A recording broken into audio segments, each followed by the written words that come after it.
بسم اللہ الرحمن الرحیم الحمد للہ رب العالمین الصلاة والسلام علی رحمت للعالمین خاتم الانبیاء والمرسلین امام الاولین والآخرین سید الرسل والنبیین حبیبنا وحبیب رب العالمین سیدنا ومولانا ومأوانا وملجانا محمد وعلى آلہ الطیبین الطاہرین وعلى صحابته الصدیقین الصادقین وعلى كل من تبعهم بإحسان إلى يوم الدين وبعد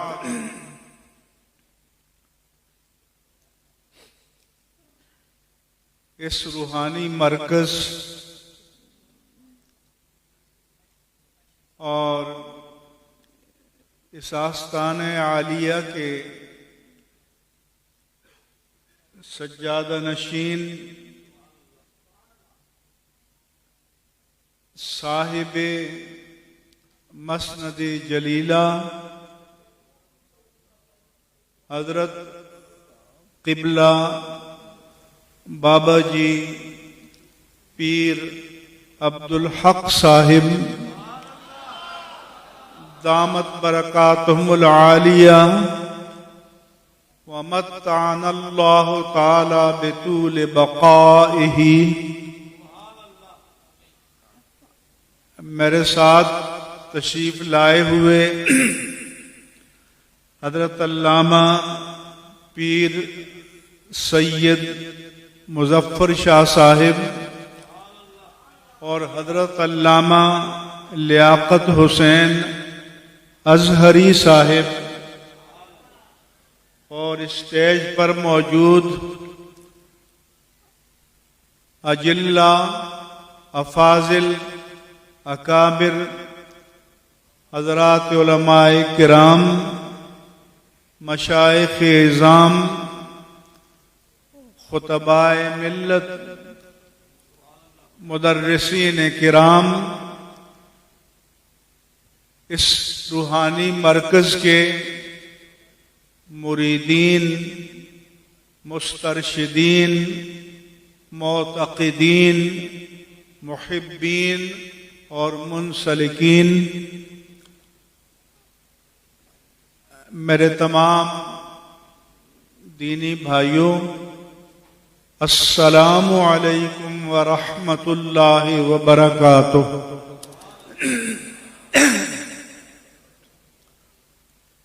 میں پہلی مرتبہ یہاں حاضر ہوا ہوں اور یہ شرف مجھے نصیب ہوا، لیکن اپنے ساتھیوں سے علامہ سید مظفر شاہ صاحب اور علامہ لیاقت حسین ازہری صاحب سے اس روحانی مرکز کے فضائل، اس کی برکات، اس کی نورانیت اور تجلیات کے بارے میں ذکر خیر سنتا رہا ہوں، اور یہ منظم پرنور منظر نہایت دلکش ہے، دل نشیں ہے، دل آویز ہے اور دل ربا ہے. یہ چونکہ ایک رشد و ہدایت کا مرکز ہے، اس لیے میں اس کی مناسبت سے چند باتیں آپ کی خدمت میں عرض کروں گا۔ آپ حضرات بزرگوں کی بیعت کرتے ہیں۔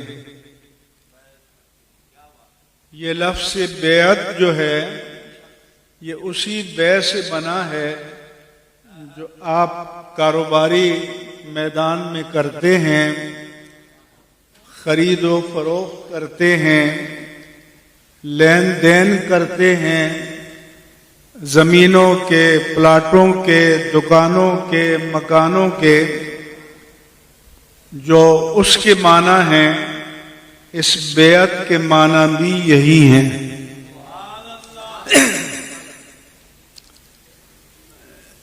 جب اس بیعت کے معنی یہ ہیں تو سودا وہ بھی ہے، سودا یہ بھی ہے۔ خریدار وہاں بھی ہوتے ہیں، خریدار یہاں بھی ہوتے ہیں۔ مال وہاں بھی ہوتا ہے، قیمت وہاں بھی ہوتی ہے، مال یہاں بھی ہوتا ہے اور قیمت یہاں بھی ہوتی ہے۔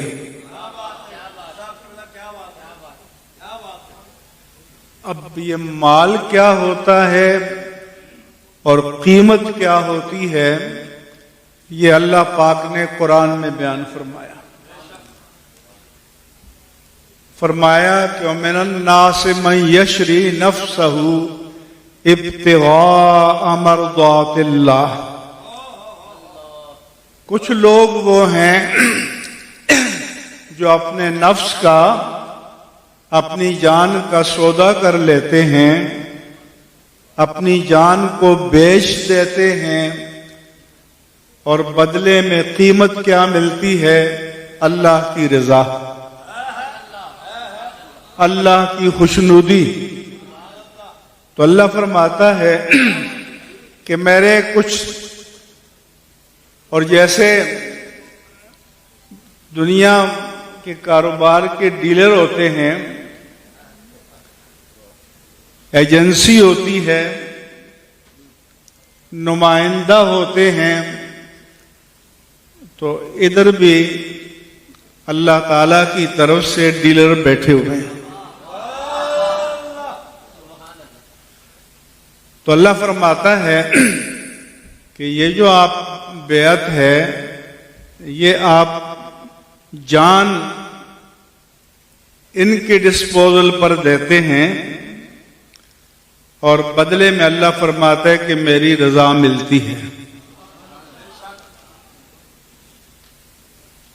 پھر اللہ فرماتا ہے کہ ان اللہ اشتری من المؤمنین انفسہم واموالہم بان لہم الجنہ۔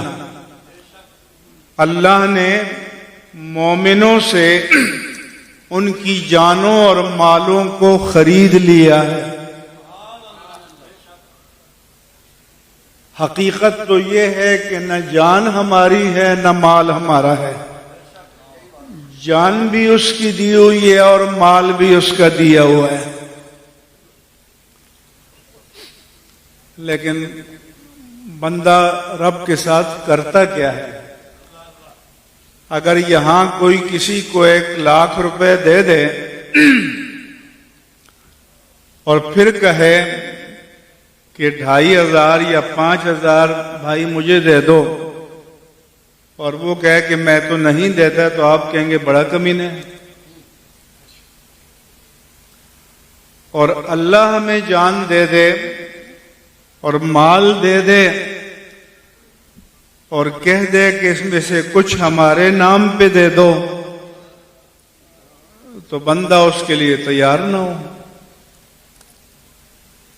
تو اللہ فرماتا ہے کہ اللہ نے مومنوں سے ان کی جانوں کو اور مالوں کو خرید لیا ہے اور قیمت کے طور پر جنت عطا فرمائے گا۔ بِأَنَّ لَهُمُ الْجَنَّةَ، جنت دے گا۔ یہ بھی نہیں کہا کہ آپ کو کہ کوئی تلوار کے نیچے گردن رکھنی ہے، وہ بھی تھے فَيُقَاتِلُونَ فِي سَبِيلِ اللَّهِ فَيَقْتُلُونَ وَيُقْتَلُونَ، وہ اللہ کی راہ میں جہاد کرنے نکل کھڑے ہوتے ہیں، کبھی دشمن خدا کو مار دیتے ہیں اور کبھی اپنی جان اللہ کی راہ میں نچھاور کر دیتے ہیں۔ پھر اللہ فرماتا ہے کہ فَاسْتَبْشِرُوا بِبَيْعِكُمُ الَّذِي بَايَعْتُمْ بِهِ، تمہیں بشارت ہو اس سودے کی جو تم نے اللہ سے کیا ہے۔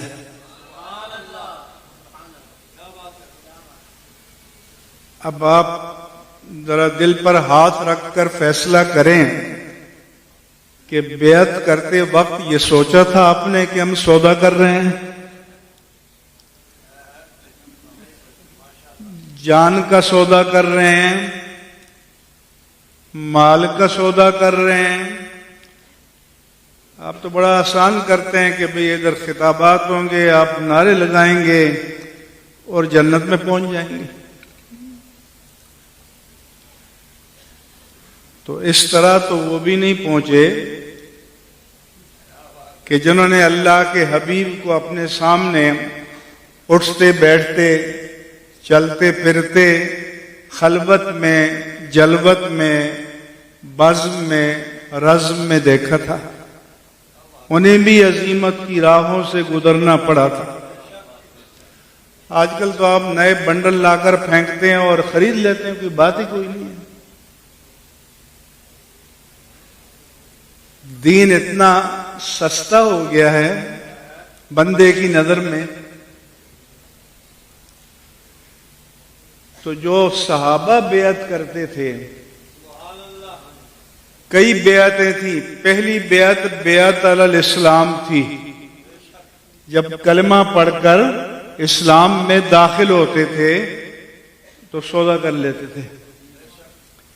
جب ہجرت کا وقت آیا تو بیعت علی الہجرت تھی،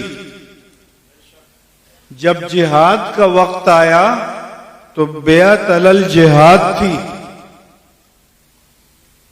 اور اسی بیعت میں بیعت رضوان بھی تھی کہ اللہ نے فرمایا لَقَدْ رَضِيَ اللَّهُ عَنِ الْمُؤْمِنِينَ إِذْ يُبَايِعُونَكَ تَحْتَ الشَّجَرَةِ، اللہ ان مومنوں سے راضی ہو گیا، اے پیارے حبیب، جو درخت کے نیچے حدیبیہ کے مقام پر آپ کے ہاتھ پر بیعت کر رہے تھے، سودا کر رہے تھے۔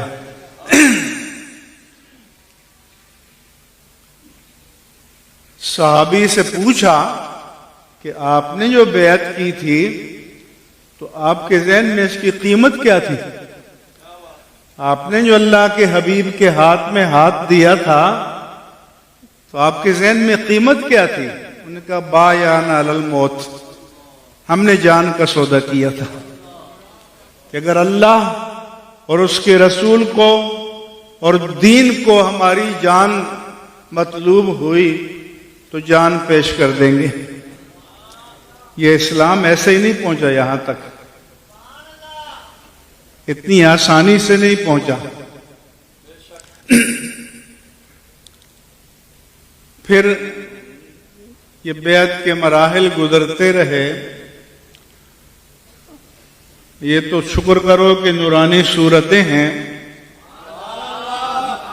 ورنہ آج کل سجادگی کے منصب پر وہ بیٹھے ہیں کہ یہ قوم اندھی تو نہیں ہے، اندر تو جھانک کر نہیں دیکھ سکتے، لیکن یہ تو دیکھ سکتے ہیں کہ اس کا چہرہ مصطفیٰ کے مطابق ہے۔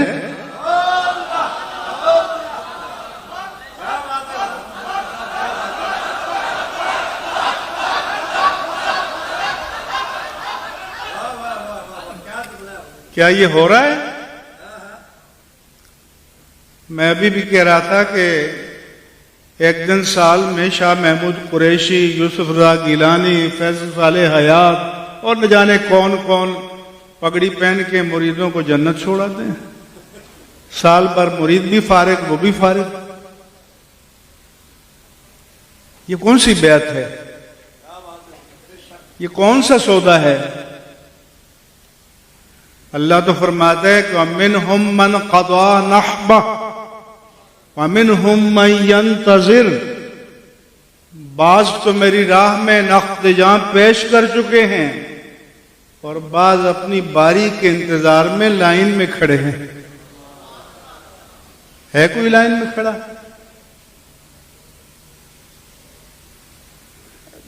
پھر قرآن بتاتا ہے، آپ تو مرد ہو نا، قرآن بتاتا ہے کہ یا ایھا النبی اذا جاءک المؤمنات یباینک. اے پیارے نبی، آپ کے پاس مومنات صحابیات بیعت کے لیے آئیں تو یہ مفت کا سودا نہیں ہے. آج کل کہتے ہیں TORs، ٹرمز آف ریفرنس یا ٹرمز اینڈ کنڈیشن، کہ ان کے سامنے منشور رکھو، ان کے سامنے شرائط رکھو کہ بیعت کی شرائط کیا ہیں صحابیات کے لیے، عام نہیں. اللہ یشرکن باللہ، کہ وہ شرک نہیں کریں گی، ولا یسرقن، چوری نہیں کریں گی، ولا یزنین، بدکاری نہیں کریں گی، ولا یفترین بین ایدیہن وارجلہن، اور اپنے ہاتھ پاؤں کے درمیان افتراء پردازی نہیں کریں گی، ولا یقتلن اولادہن، اپنی اولاد کو قتل نہیں کریں گی، ولا یعصینک فی معروف، اور کسی نیک کام میں آپ کی نافرمانی نہیں کریں گی. تو میرا رب میرے نبی کو فرماتا ہے کہ یہ مومنات صحابیات بیعت کرنے آئیں تو 6 پوائنٹ ایجنڈا پیش کریں. اگر انہیں قبول ہو تو فبایعہن، ان کی بیعت لے لیں، نہ ہو تو یہ مفت کا سودا نہیں ہے. آج کتنے پیر ہیں کہ جو ایجنڈا رکھتے ہیں سامنے کہ بابا اس صف میں داخل ہونا ہو تو تمہیں یہ کرنا ہوگا، اور تم پر کوئی چیک اینڈ بیلنس بھی ہوگا، کوئی خبر بھی لی جائے گی.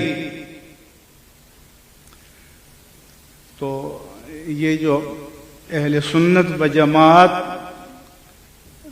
جن حالات سے گزر رہے ہیں، اس لیے تو ہے کہ روح کو ہم نے سلب کر دیا ہے اور لفظوں سے کھیل رہے ہیں.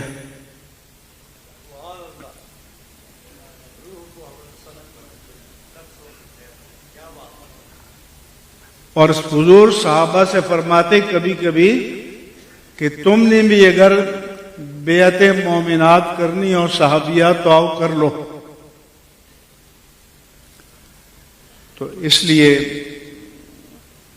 جو ان آستانوں سے وابستہ ہوتے ہیں تو اندھے بن کر وابستہ نہ ہو. پہلے تو یہ دیکھو کہ جن بزرگوں کی مسند پر بیٹھے ہیں خود اس کے مطابق ہیں. جیسے یہاں آپ کو نظر آ رہا ہے، کراچی کیماڑی سے چلو اور خیبر تک، واگا سے چلو اور چمن تک، گلی گلی آستانے ہیں، لیکن یہ مناظر نظر آتے ہیں.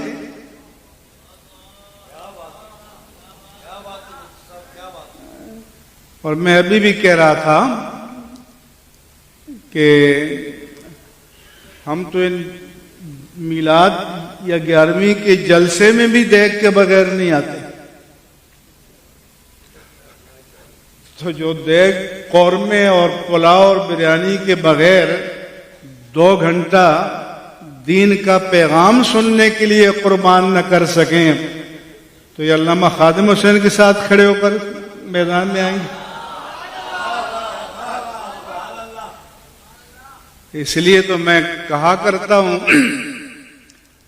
کہ کربلا کے سوداگر تو بہت دیکھے ہیں، خون حسین کے تاجر بھی دیکھے ہیں، لیکن اپنی کربلا سجانے والا اس دور میں ایک ہی خادم حسین دیکھا ہے۔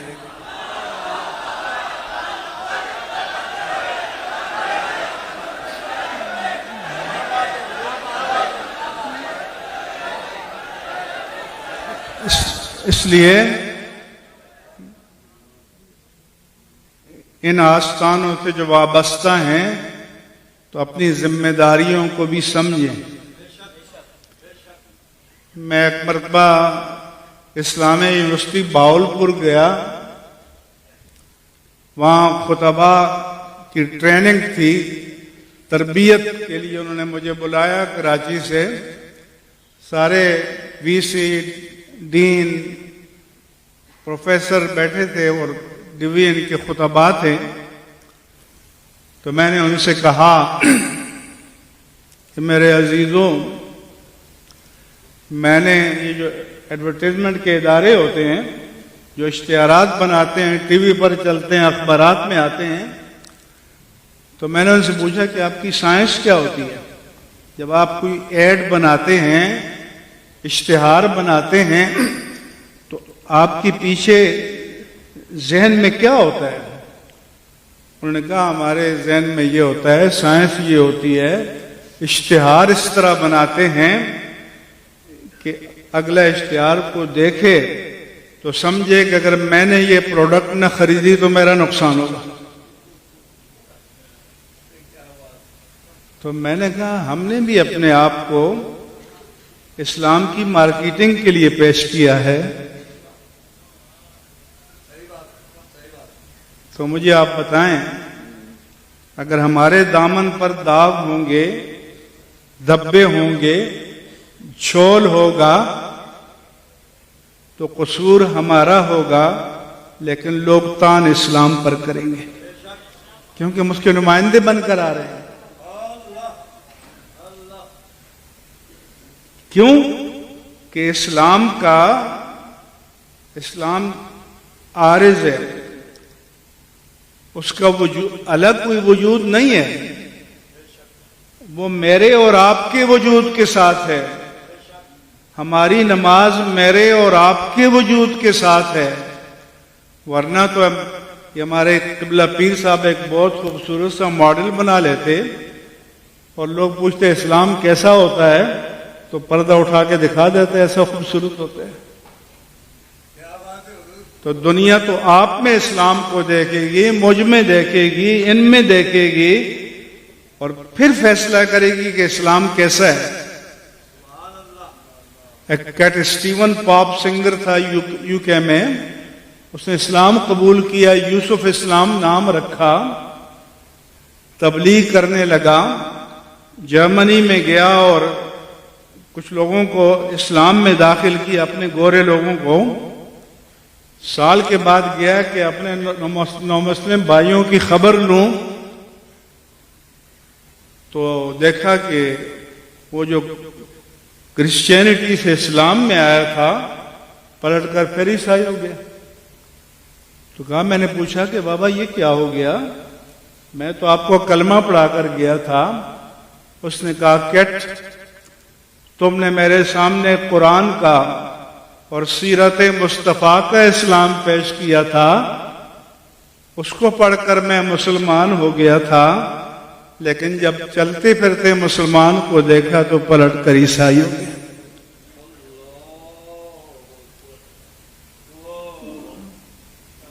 بات سمجھ میں آ رہی ہے؟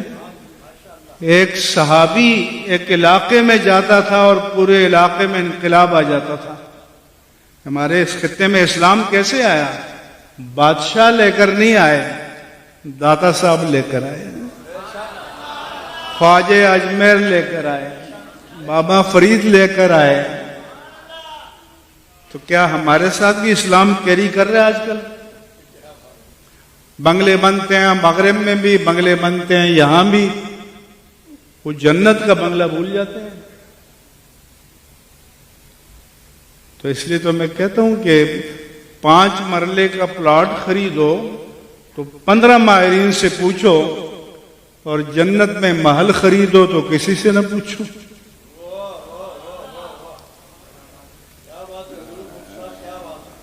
اس لیے میرے عزیزوں، میرا پیغام یہ ہے، ایک تو میں سارے آراس والوں سے کہتا ہوں کہ تربیت کے لیے استعمال کرو ان مجالس کو، اور تربیتی، تعلیمی اور فکری خطابات کرو۔ میں خطاب کروں تو آپ کو خوش کرنے کے لیے نہیں ہے، رب کو خوش کرنے کے لیے، اللہ کے پیارے مصطفیٰ کو خوش کرنے کے لیے، جہاں جا کر آپ نے بھی حساب دینا ہے اور میں نے بھی دینا ہے۔ تو ہم کسی چودھری کے سامنے کھڑے نہ ہو سکے ہمت کے ساتھ تو کسی اور مشکل میں کھڑے ہوں گے۔ یہی تو قوم ہے نا جو یہاں نعرے لگاتی ہے، اور پردے کے پیچھے اگر ان کو فیصلہ کرنا پڑے، جہاں وہ قاضی ہوتے ہیں، جج ہوتے ہیں، اور بیلٹ پیپر پر مہر لگاتے ہیں، اس وقت سوچتے ہیں کہ اللہ کے سامنے جواب دینا ہے، اللہ کے رسول کے سامنے جواب دینا ہے، اس وقت تو ترجیحات اور ہوتی ہیں۔ دوسرا یہ کہ تربیت کا انتظام ہونا چاہیے، کیونکہ نبوت کے فرائض میں قرآن نے بیان کیا کہ وَالَّذِي بَعَثَ فِي الْأُمِّيِّينَ رَسُولًا مِّنْهُمْ يَتْلُو عَلَيْهِمْ آیَاتِهِ، ایک آیات الہی کی تلاوت ہے، وَيُزَكِّيهِمْ، اور وہ ان کے قلب کو اور روح کو صاف کرتے ہیں، پیوریفائی کرتے ہیں۔ تو کیا قلب کا، روح کا تزکیہ آج ہمارے ہو رہا ہے مراکز میں؟ کہیں تربیت کا انتظام ہے؟ وَيُعَلِّمُهُمُ الْكِتَابَ وَالْحِكْمَةَ، اور کتاب و حکمت کی تعلیم دیتے ہیں۔ تو یہ بیعت اگر کوئی تھی، اگر کوئی ہے، تو تعلیم کے لیے ہے، تربیت کے لیے ہے، تزکیے کے لیے ہے، کتاب و حکمت کی تعلیم کے لیے ہے۔ اور اس طرح انقلاب برپا ہوتا تھا کہ حضرت ابو ذر غفاری مکے میں آتے ہیں، انہوں نے سنا ہے کہ کوئی شخص ہے جس نے نبوت کا دعویٰ کیا ہے،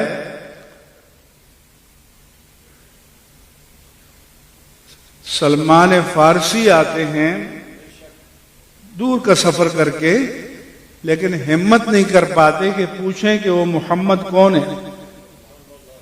یہ بھی پتا تھا کہ دشمن ہے چاروں طرف۔ تو ایک دن، 2 دن حضرت علی المرتضیٰ رضی اللہ عنہ نے دیکھے کہ یہ اجنبی ہے، اس کو ایک دن کھانا دے دیا مہمان کے طور پر، دوبارہ دے دیا، تیسرے دن بیٹھا ہوا ہے، تو پھر پوچھا کہ بھائی کیسے تشریف لانا ہوا؟ انہوں نے ڈرتے ڈرتے بتایا کہ میں نے سنا ہے کہ کسی نے یہاں نبوت کا دعویٰ کیا ہے، تو میں ان سے ملنا چاہتا ہوں، جاننا چاہتا ہوں۔ انہوں نے کہا میرے پیچھے پیچھے آؤ، مگر فاصلے سے آنا، تاکہ کسی کو پتہ نہ چلے کہ آپ ان کی تلاش میں ہیں۔ جب میں اشارہ کروں تو پتہ چل جائے گا کہ یہ ان کا ٹھکانہ ہے۔ تو کلمہ پڑھنے سے پہلے خوف کا یہ عالم ہے،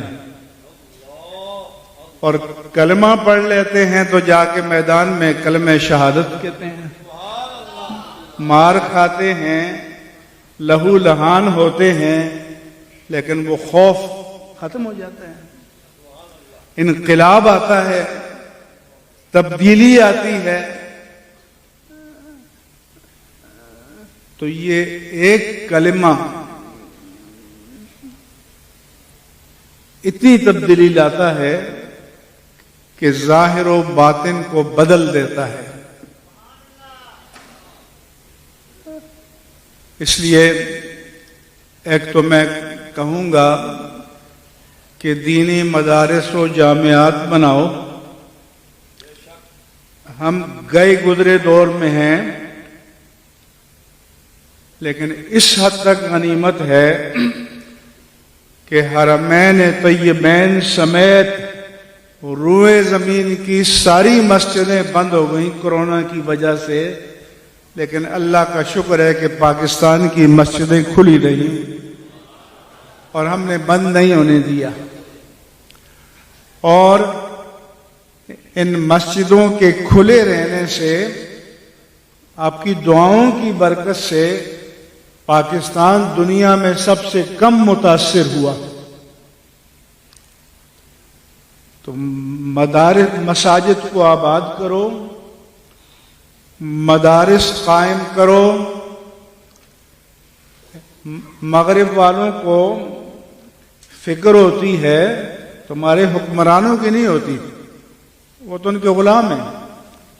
فکر ہوتی ہے تو مدارس کی اور مساجد کی ہوتی ہے۔ کیوں ہوتی ہے؟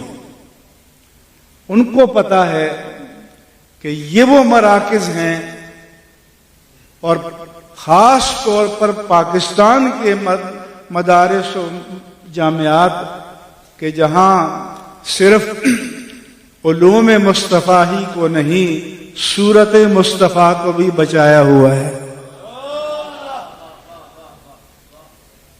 کوئی کلین شیو ازہر میں خطبہ دے سکتا ہے، قاہرہ میں دے سکتا ہے، دمشق میں دے سکتا ہے، بغداد میں ہم نے خود دیکھا ہے، نہیں دے سکتا تو پاکستان کی کسی گاؤں کی چھوٹی مسجد میں بھی نہیں دے سکتا۔ تو یہ ان مراکز کو آباد کو، ان کی برکت سے دین قائم ہے۔ اور اس لیے یہ جو آوارگی سوشل میڈیا پر برپا کر رکھی ہے، خاص طور پر ایک لیڈر نے اور ان کے ماننے والوں نے اس دور میں جتنا اخلاق کو اور کردار کو تباہ کیا ہے، یہ 75 سالوں میں نہیں ہوا۔ تمام حرمتیں پامال کر دی گئی ہیں کہ یہ نوجوان کہتے ہیں ان کے بارے میں سننے کے لیے تیار نہیں ہے۔ ایک وقت تھا کہ یہ اللہ کی شان میں گستاخی سننے کے لیے تیار نہیں تھے، یہ اللہ کے رسول کی شان میں نازیبہ بات سننے کے لیے تیار نہیں تھے، یہ اللہ کے ولیوں کی شان میں سننے کے لیے تیار نہیں تھے۔ اب وہ ہضم ہو جاتا ہے، لیکن اپنے لیڈر کی توہین ہضم نہیں ہوتی۔ تو کیا یہ آگے کام آئیں گے؟ یہ قبر میں کام آئیں گے؟ قرآن تو بتاتا ہے کہ وہاں یہ کہیں گے وَقَالُوا رَبَّنَا أَرِنَا الَّذَيْنِ أَضَلَّانَا مِنَ الْجِنِّ وَالْإِنسِ، اے اللہ جن و انسان کے گمراہ کرنے والوں نے ہمیں بہکا دیا، بھٹکا دیا، گمراہ کر دیا، اے اللہ انہیں ہمارے سامنے تو لا، نَجْعَلْهُمَا تَحْتَ أَقْدَامِنَا، تاکہ ہم انہیں اپنے قدموں تلے رون ڈالیں، لِيَكُونَا مِنَ الْأَسْفَلِينَ، اور رَبَّنَا آتِهِمْ ضِعْفَيْنِ مِنَ الْعَذَابِ وَلْعَنْهُمْ لَعْنًا كَبِيرًا، اے اللہ تو ہم سے دگنا عذاب دے ان کو اور ان پر بڑی لعنت فرما۔ تو ایک تو یہ کہ دین کے نام پر جو غیرت تھی وہ مٹ رہی ہے۔ اگر اس قوم میں دین کے نام پر غیرت ہو تو سوشل میڈیا میں لیڈر کی توہین ہو تو ہزاروں میدان میں آ جائیں اور مقدسات دین کی توہین ہو تو کوئی حرکت بھی نہ کرے، تو پھر ہم کس کام کے؟ ہم آگے کیا جواب دیں گے؟ یہ شہادت گہے الفت میں قدم رکھنا ہے، لوگ آسان سمجھتے ہیں مسلمان ہونا۔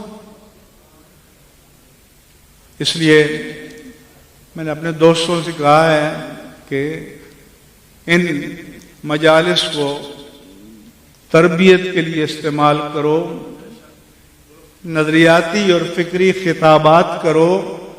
آج ہمارے عقائد بھی بگاڑے جا رہے ہیں، اور جو نقش بندی مراکز ہیں ان کی تو خاص ذمہ داری ہے کہ رفض کا نفوذ ہو رہا ہے۔ اور کس طرح ہو رہا ہے؟ دام ہم رنگ زمین، وہ کہتے ہیں نا شکاری زمین میں جو جال بچھاتا ہے وہ مٹیالے رنگ کا ہوتا ہے تاکہ شکار کو نظر نہ آئے اور اس میں پھنس جائے۔ تو آپ کو بھی ایسے ہی شکار کیا جا رہا ہے، کہیں محبت اہل بیت کے نام پر۔ اہل بیت کی محبت تو ہمارے ایمان کا جز ہے، اہل بیت کی محبت تو ہمارے ایمان کا تقاضا ہے۔ اہل بیت کی محبت کے بغیر تکمیل ایمان نہیں ہوتی۔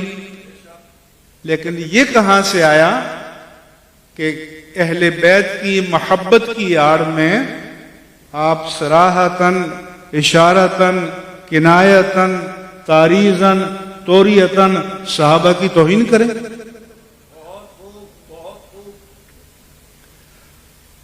اور یہ پنڈی میں ہوا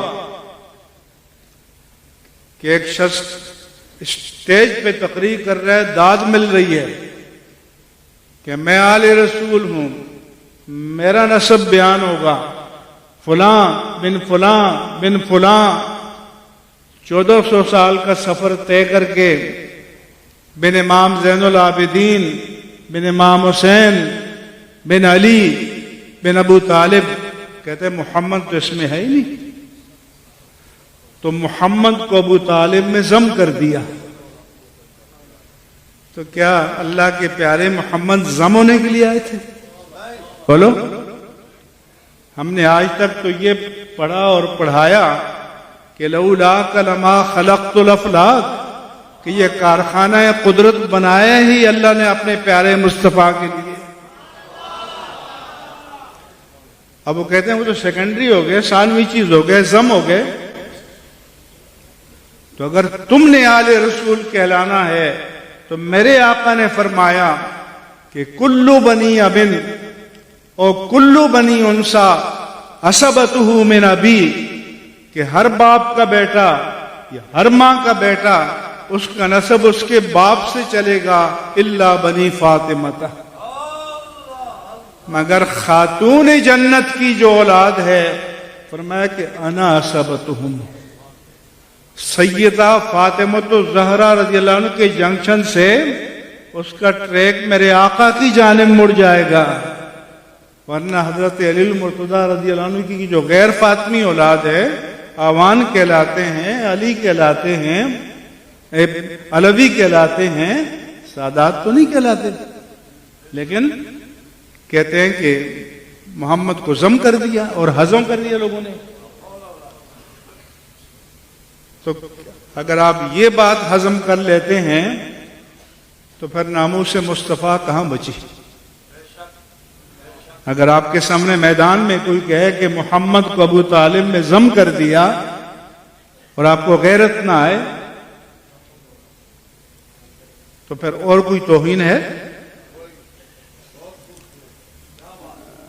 تو جو غلام مصطفیٰ ہے وہ ناموس مصطفیٰ، ناموس اہل بیت، ناموس امہات المومنین، ناموس صحابہ کرام، ناموس اولیاء کرام، ناموس ائمہ دین، ناموس مقدسات دین کے مسئلے میں غیر جانبدار نہیں رہ سکتا، اس کو میدان میں آنا ہوگا، اس کو پوزیشن اختیار کرنی ہوگی، پھر یہ جسارتیں نہیں ہوں گی۔ اس طرح کا جملہ تو کسی رافضی نے بھی نہیں کہا میدان میں، اور یہ سب سوشل میڈیا پر موجود ہے۔ تو اس لیے سوچو، غور کرو، فکر کرو، غیرت پیدا کرو، غیرت ایمانی، حمیت ایمانی، حمیت دینی۔ اللہ مجھے بھی، سب سے پہلے مجھے اور پھر آپ کو اور ہم سب کو اس کی توفیق عطا فرمائے۔